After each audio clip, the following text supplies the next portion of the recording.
Noraisin'ny Premier ministre teny amin'ny profesa teny Mazorivo kosa androany ny mpandrara italiana filohan'ny groupe Kestari fantatra ao taorian'ny dinika fa andray anjara ao anatin'ny Expo Milan 2015 Madagasikara. Deo jerentsika ny fanetidina. Andray anjara ao anatin'ny Expo Milan izay ho toto-saina ny Italia ny volana May hatramin'ny volana Oktobra 2024 i Madagasikara. Firenena 20 mandray anjara ao anatin'ny hetsika. Ny 13 Aogositra 2024 no natokana ho andro manokana ho an'ny Madagasikara. Nisongadina indrindra io nandritra ny fihaonana teo amin'ny Prime Ministre ny Général Jean Ravelonarivo sy ny filohan'ny groupe Sestari Andriamatoa Alfredo Carmine Sestari.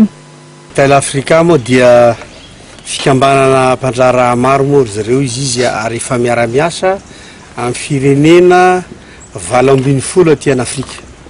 Isika zany fa 20 amin'izao fotoana zao no resana zany.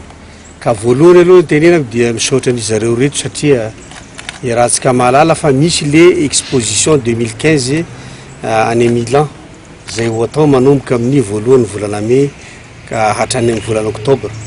Fa isaorana ny zareo reto fa reto fikambanana reto zany ity chef président ny Italia Afrika ty no sponsor officiel zany any Madagasikara. Zay handray anjara amin'izany exposition internationale zany any Milan amin'ity 2024 ty. Isaorana satria maro ny zavatra ho resana agny.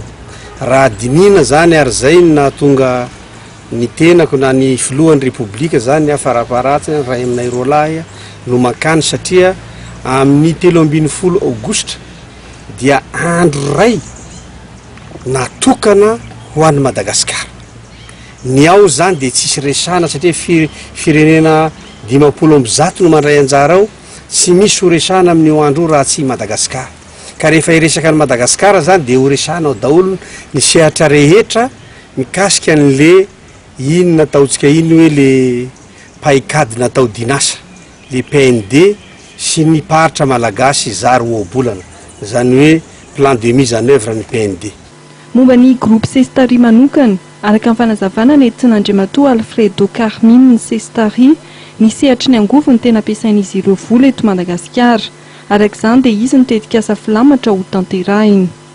Nous avons l'intention avec le gouvernement de renforcer les relations entre les deux pays et surtout sur le secteur privé parce que nous, comme Italie, nous avons plusieurs expertises et plusieurs expériences qu'on peut mettre à votre disposition.